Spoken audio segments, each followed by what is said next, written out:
Channel 3 Eyewitness News begins with breaking news. Good morning. Thanks for joining us at 7. I'm Tracey McCain. I'm Nuclo. You're watching Eyewitness News here on the Wax. We have some breaking news just into our newsroom. We now know that 23 people are homeless after an apartment fire in Hartford. We're going to bring you a live look at the scene there in just a minute. But first, we'll get you a quick check on your forecast if you're heading out the door with meteorologist Gilardi. Need the thicker coat than what we've been seeing, that's for sure. We're seeing temperatures on the cooler side, but there's a little bit more of a wind as we were giving you that first alert, that colder air filtering in, and then tomorrow the heart of it with the cold and then the stronger wind gusts combined. That's the first alert weather day tomorrow, but nonetheless, it's a chilly day. But 26 right now in New London, just a couple of clouds out in the distance. It's mainly clear in Waterbury, 24 degrees, west wind at 8 miles per hour. We have temperatures this morning, thermometer readings in the 20s, except for, say, New Haven in the 30s. But here's what you need to dress for: teens and a low 20s. So yeah, it's a little chillier out there to start off. The gusts are going to be picking up today, so that's going to create that colder feel throughout the day coming in from the northwest. So that feels like trend this morning in the upper teens and low 20s with bright sunshine. We'll take that at least. And feeling in the low 20s this afternoon. It looks like those temperatures across the state will be, yes, below average for a change. We had 40s and spoiled the past couple of days. We're talking about upper 20s, low 30s generally across the state, even down towards the shoreline, low 30s at best. So yeah, cold weather, the big story in the short term. We'll talk about any possibility of precipitation in the long term a little bit later. For now, let's get an update on traffic with Caitlin. All right, thanks, Jill. I like that color blue. Very pretty. At 7:02 here on the dot. If you're heading out the door here this morning, heading to work, bringing the kids to school, or hanging out with them at the bus stop, majority of the state is looking fantastic. Nice, calm, clear conditions out there. We're going to start to see some of that breeze pick up. Just heads up, it's like a rinse and repeat from last week, so you're going to want to hang on tight to the steering wheel. But again, this morning, no weather issues out there to start. Road conditions are favorable, and again, we're seeing very light traffic volume. Starting to see some typical delays. I'll get that in just a second. But again, moving along here in Hartford along 91, Waterbury, we just got something off to the shoulder here on the eastbound side after the Mixmaster. And Meriden here, 691, and in Middletown along Route 9. No crashes out there. Daytime construction picks up between about 8:30 and 9 o'clock. And then you can see those normal delays that we're starting to see down through Fairfield County. 95 southbound, the Parkway slowing down. Rest of the state, as you can see, is moving along very well. I'm Caitlin Francis with your Connecticut Chevy First Alert traffic report, driven by your Connecticut Chevy dealers.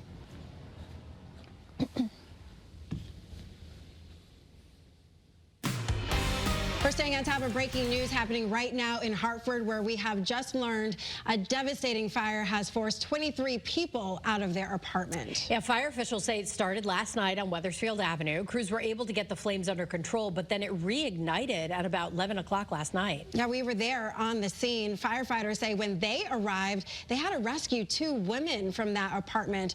There are 21 adults, 2 children who are now part of all of those families who are displaced.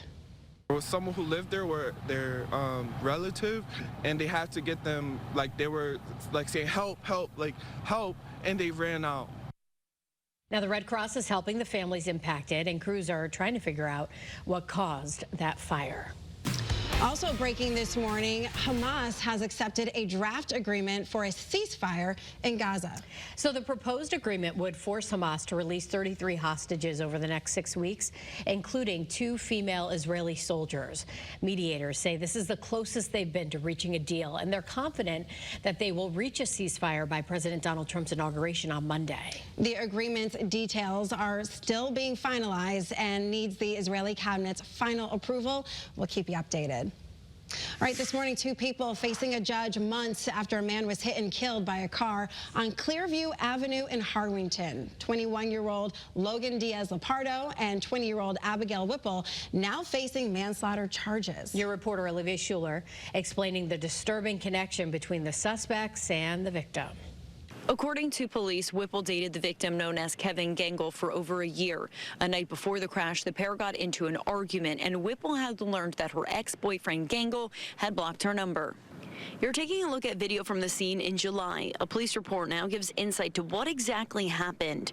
Police say after the argument, Abigail Whipple contacted Logan Diaz-Lepardo. Police say she wasn't interested in him romantically, but Diaz-Lepardo liked her and would do anything for her. Police collected Snapchat messages between the pair the morning of the crash. Whipple said she wanted her ex hurt. Moments before the crash, she messaged the victim, quote, "I warned you." Police say Diaz-Lepardo was driving the car and Whipple was his passenger when it hit Gangle, throwing him 70 feet. Once again, both suspects will appear in front of a judge here at the Torrington Superior Court. Your reporter in Torrington, Olivia Schuler, Channel 3 Eyewitness News. Right, new fires are flaring up in Southern California and strong winds are returning to the region. Your reporter Charlie DeMar has the latest as red flag warnings are still active in and around LA. Worsening wind conditions through tomorrow now threaten the fight against multiple Southern California fires as new blazes erupt like this one in Ventura County. We urge the public to stay diligent, to stay ready, as the danger has absolutely not passed. On the ground, firefighters have been working grueling 24-hour shifts to contain the inferno. It can be challenging at times. You don't sleep pretty much the whole 24 hours. A lot of our guys won't get too much rest because you are kind of amped up still. As high winds at times hamper the attack from the sky. This is the most dangerous flying that we do. Wyoming Air National Guard Lieutenant Laura Jeffrey, a combat navigator, is one of many who came for a different kind of fight. We're leaving our families. We're leaving behind everything to come out and do the humanitarian effort for this. Thousands of homes and businesses have been destroyed by these fires over the past few days, with the search now underway for the missing and for answers. These are just a few of those who've died in the fires. The family of 86-year-old Miva Friedley is holding out hope she'll be found alive after the Eaton fire burned her home to the ground. You're seeing a lot of ash, a lot of smoke, a lot of stuff, but no person. Meanwhile, multiple residents have filed lawsuits against a local utility company as investigators work to determine if it played a role in the Eaton fire. Officials are also trying to determine if embers from this 8-acre blaze on New Year's Eve may have reignited, sparking the massive Palisades fire in its wake. Charlie DeMar, CBS News, Los Angeles. All right, we're helping you avoid getting scammed if you plan to send money to the victims of the wildfires. Yeah, here's what you should do. First, make sure the charity is trustworthy by searching for their report on give.org. Also, look for specific ways the charity plans to use the money instead of vague promises. And be aware that the phases of relief as well. Donated money will typically be used for rescues, then relief, then recovery. So do not click on links promising to connect you to a charity. That could be a phishing scam. Just go to the website directly instead. And people in our state are stepping up to help survivors. Local chapters of charities like the Red Cross, AmeriCares, and Save the Children are taking donations to help the people impacted out in LA. You can visit our website for more on how to donate to that organization.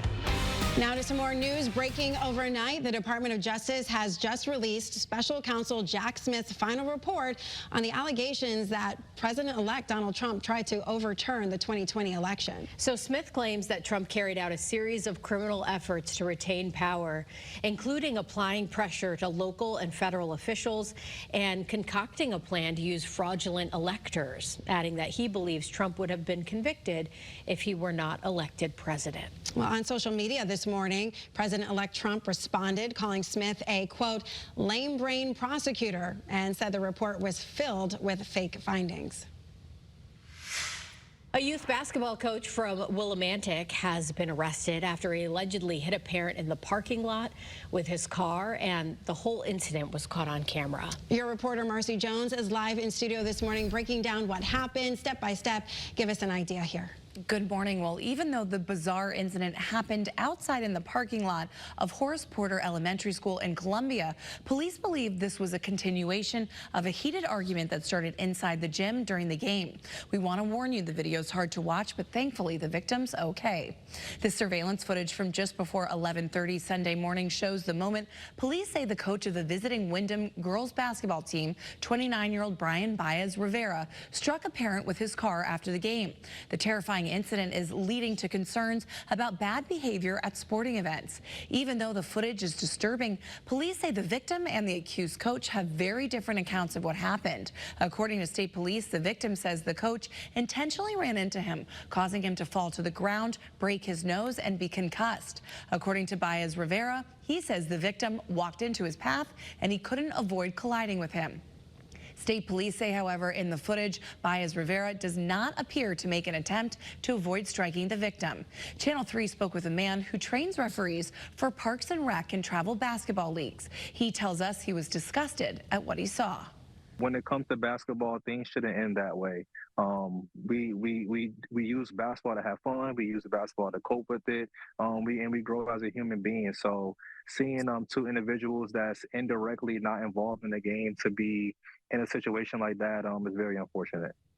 Baez Rivera faces 4 separate charges, including second-degree assault. He's due in court on January 23rd.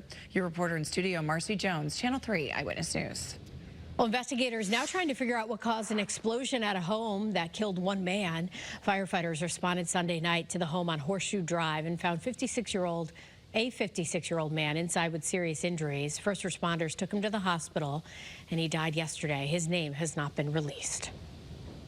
Well, this morning, we're learning new information about the person killed in a 6-car crash on I-84 this week. Police say 29-year-old Eloy Batista da Silva was driving when his car was hit, and police say that caused a chain reaction, causing all the other cars to collide. Batista da Silva was pronounced dead at the scene. The driver that caused the crash drove off, but was later found. There's no word yet on whether that driver will face charges. Students in Manchester going back to school this morning after a district-wide lockdown. Person was found with an airsoft gun right near Verplank Elementary School yesterday. Police responded after initially getting reports that someone had a rifle near the playground. District leaders put the school into lockdown until officers found the suspect, confiscated that airsoft gun. The person hasn't been identified yet, and the case is under investigation. Well, it looks like we got some chunks of ice maybe out there. You can see in the water from Old Saybrook. Yeah, it has been not too bad the past couple of days, but as we mentioned, today through Thursday, the colder days of the week, and we're expecting that wind chill to feel pretty rough at times, especially by tomorrow, but it's still a very cold feeling out there this morning with teens in low to mid 20-degree feels like temperatures. Now, northwest today, that's where the coldest air is going to be felt with teens all day long, then single digits as we head into tonight. Now, otherwise, inland, it goes from teens to low 20s and a little better down towards the shoreline for feels like temperatures, but not by much, low 20s. So at least we'll have some bright sunshine. What we're going to be talking about tomorrow is the worst of the cold and the wind. So it is a first alert weather day tomorrow. But here we go. We're dry, milder by the weekend, but there is even a chance for a little bit of precipitation by Saturday. We'll get into details regarding that and the big question mark regarding possible snow for MLK Junior Day on Monday. So we'll see you back here in just a few minutes.